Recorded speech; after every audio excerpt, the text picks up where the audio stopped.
Welcome to It's a Theater Thing. Today we are watching John Mulaney from scratch at the Tucson Convention Center. We're very big fans. We're very excited. We can't take phones inside. We'll tell you how it is afterwards. How are you? You know, I'm feeling very excited. I've been wanting to see John Mulaney for a while already too. Ready to laugh, ready to have some fun tonight, right?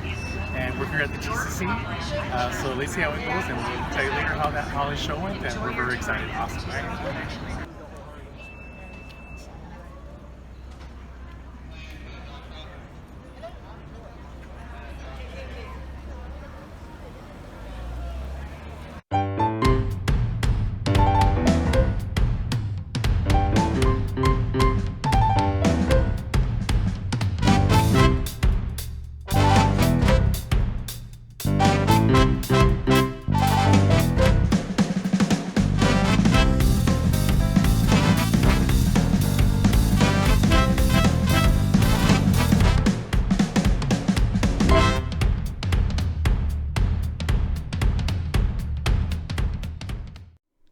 Welcome to It's a Theater Thing. I'm your host, Jocelyn. And I'm your co-host, Ferndog. And this Friday, we got to go see John Mulaney on his new tour from scratch at the Tucson Convention Center.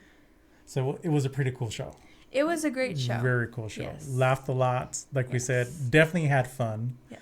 One very unique though, as we got there, they didn't allow you to take cell phones in, or they let you take your cell phone in, but you had to put them in like a little bag, right? They which lock was it. Closed. There were designated areas to use it, but we just wanted to see the show. Yeah. So. And actually helped you actually feel that full experience of just not having to lose focus on and checking your time. We're trying to take pictures and stuff like that. So, you know, we're not used to doing that, but it was a good idea. I liked it. I appreciated that, actually. Should do that. Yeah. He had two opening acts, both actors. One from the Amazon series The Marvelous Mrs. Maisel. His name is Seton Smith. And Very the funny. other, yeah, he was very funny. And the other is from a show that I'm not going to name because this title is very interesting. No, he said don't be confused by the guy, right? Remember that? Remember he said that? So his name was Dan. His name was Dan Levy, the guy who was the opening act. The guy from the show is Dan Levy, son of Eugene Levy. So he says, "Don't confuse me. I'm not that Dan." And we're like, "Oh my gosh, it's Dan Levy." And it's like, no, it's Dan Levy.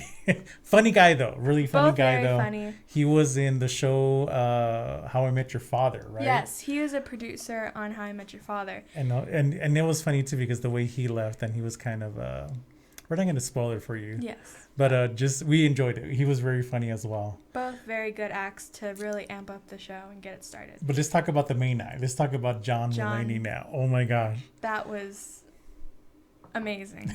I still think about it. It repeats in my head. I got this awesome T-shirt that says I saw him right after he got out of rehab. And talking about your T-shirt, I mean, I was clueless that he had gone to rehab 2 times already. Yes. I was really clueless about it, and to be honest with you, he was very funny, very intimate about his personal life. He was engaged with the audience, which was very nice. Very engaged with the audience. And you know, and he shared a lot of the stuff out what he went through when he went to rehab. His intervention. Oh, gosh, was his the whole story. Yes. What did you call it? He had a what? He had a star-studded. He had a star-studded intervention. And you know, but it's crazy how he goes through these things that are lows, and he used it to be part of his comedy. He talks about it in such a positive sense. Like if he hadn't done it, then he wouldn't have been there, which was really kind of the premise of everything Yes, it was. And the crazy part is that, you know, that he really shared a lot of stuff that you would never thought he would be sharing.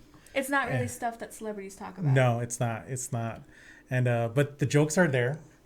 Definitely, he'll keep you laughing throughout the whole night, talking about the intervention, talking about even, you know, his upbringing in Chicago, some of the things that he did and shouldn't have done. Yes. Also, talking to the audience about don't do this, especially the young audiences out there. Yes. And there was a service animal in the audience named Oliver who became a star in himself. Right. Kept talking to him the whole time.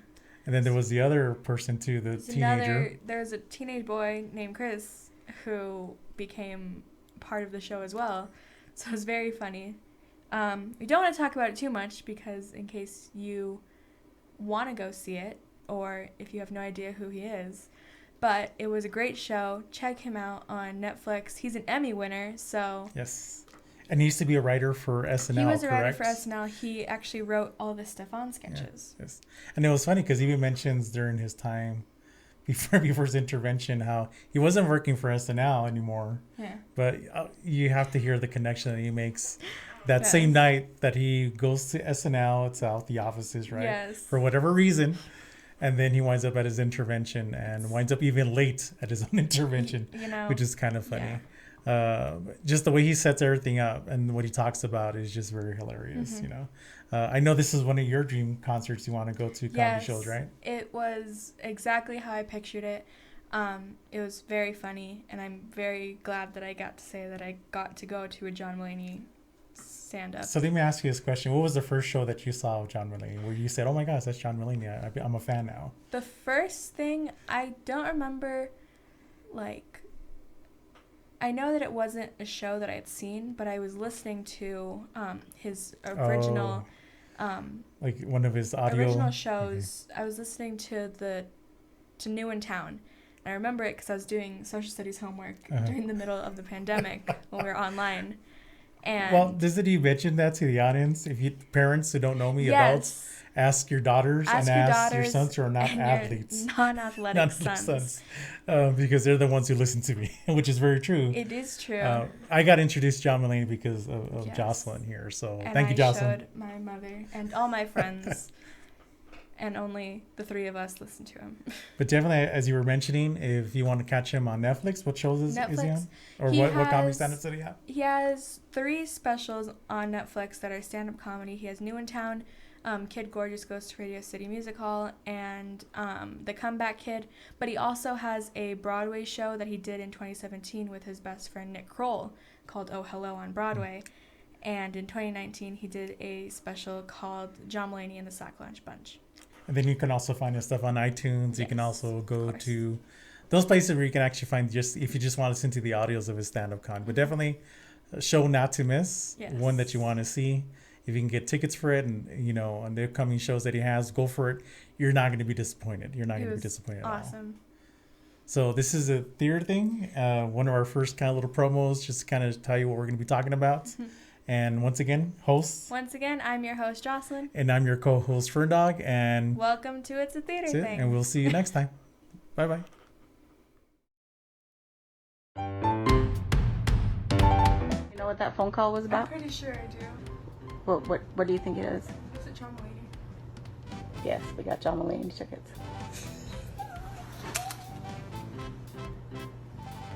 I'm going to see the high-waisted man with feminine hips.